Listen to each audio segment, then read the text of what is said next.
The following recording was made last night just prior to the work session meeting where Counselor Jerry Nafla, who happens to be a member of Zion Lutheran Church here in town in Little Falls, Minnesota, came up to me and told me that the pop can collector receptacle steel bin that was located over by the dam on the public right-of-way for years, that I recently complained about starting in September, and it took them 2 months to get it removed, was not owned by Zion Lutheran, but it was a private individual who gathered the pop can money, the cans, and then he would sell them and donate the money to Zion Lutheran.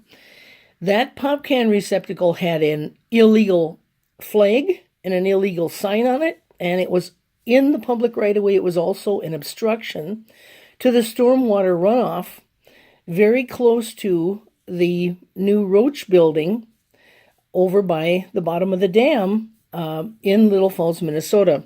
So this is the recording where Jerry Nafla is telling me that Zion Lutheran didn't own that pop can receptacle, but that a private individual did, and that he personally called this guy to tell him he couldn't have it there and he needed to remove it. I didn't realize one counselor had that much power. But you listen for yourself. Here we go.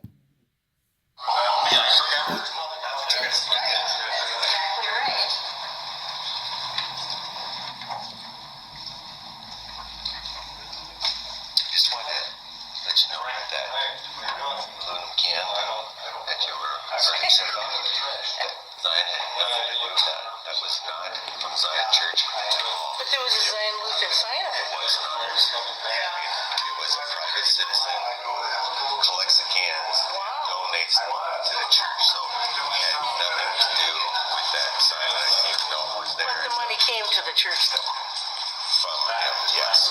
But we did not authorize you. So he didn't have a right to have that sign on there. Where did it go to?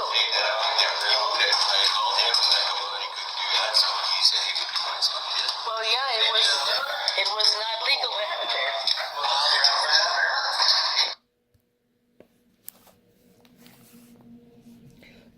there. So that recording was made on the 5th of November, 2018. And at the end, in case you didn't hear it, Jerry Nafla says that he contacted the individual and told him he couldn't have it there. Now, that's the job of the city itself, not one counselor. I don't know that one counselor has the power to do that. Obviously, Jerry Nafla was concerned because it involved and entangled his church. Regardless of who owned that receptacle, the city of Little Falls allowed that illegal receptacle up for years in the public road right-of-way. And that is a problem because, let's say, for instance, if I had something similar and I was collecting aluminum cans and I had a sign on it that said Little Falls Partners for Peace or Little Falls Occupy with a peace flag on it, how long do you think that receptacle would have been left up in this city? See, what's important to remember here is that it's always the content of the speech. The content of the speech that's on the sign or the flag or what's coming out of somebody's mouth that matters here in this town. Certain speech is accepted and allowed for decades sometimes, and others is not.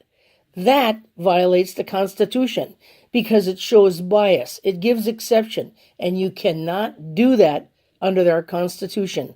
That is not considered legal. Thanks for listening.